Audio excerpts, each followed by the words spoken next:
Нийслэлийн цагдаагийн удирдах газрын нийтийн төвчрөм хамгаалах газраас өнгөрөх 7 хоногт хийж хэрэгжүүлсэн онцлог ажлыг танилцуулъя.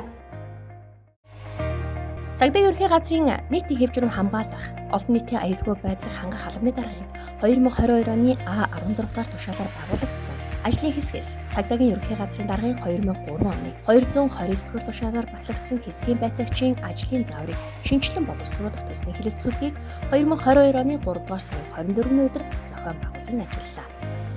Цагдаагийн ерөнхий газрын нийтийн хэвжрэм хамгаалах олон нийтийн аюулгүй байдлыг хангах албаны даргын 2022 оны 3 дугаар сарын 22-ны өдрийн А21 дугаар тушаалаар батлагдсан ажлын дүн мэдээний үзүүлэлт дүн мэдээ гаргах аргачлалаар дүүрэгдэх цагдаагийн хилцэн хэвжрэмийн ахлах байцаагч нарт сургалтыг зохион байгуулан ажиллалаа.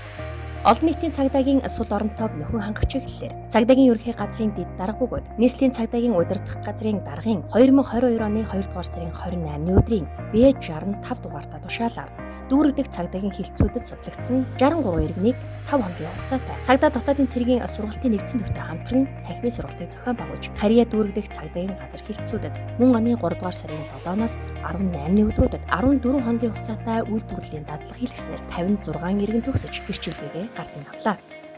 Цагдаа дотоодын цэргийн байгууллагын захиалгаар дотоод цэргийн их сургуулийн ахлагчийн сургууль цагдаа жолооч мэргэжлэр суралцж байгаа 140 сонсогчийн нийтийн хэвжрэм хамгаалах үйлдвэрлэлийн дадлагын сургалтыг 2022 оны 3 дугаар сарын 22-наас 3 дугаар сарын 29-ний өдрийг хүртэх хугацаанд зохион байгуулах талаар дүүргүүдэд сонсогчдыг хүлээлт өгч дадлагын үйл ажиллагаанд дэмжлэг үзүүлэн ажиллаж байна.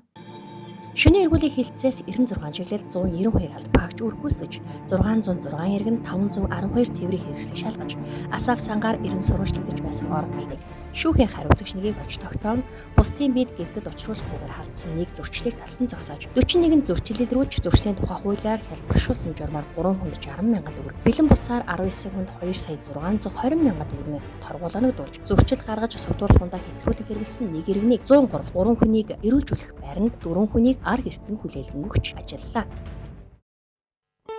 Эрүүлжүүлэх саатуулах төвөөс цагдаагийн байгууллагын үйл ажиллагааны журам алба хаагчийг мэргэжлийн зэргийн сургалтанд хамруулах шалгалт авах код 948 заасны дагуу алба хаагчдын бие балдрын норматив мэргэжлийн төвшин тогтоох зорилгоор 2022 оны 3 дугаар сарын 23-ны өдөр үндэсний цэцэрлэгт хүрээлэнгийн талбайд 35 алба хаагчийг хамруулан хурд шалгах 100 м, төсвөр шалгах 1000 м-ийн гүйлтийн шалгалт авах ажлыг зохион байгуулан ажиллалаа.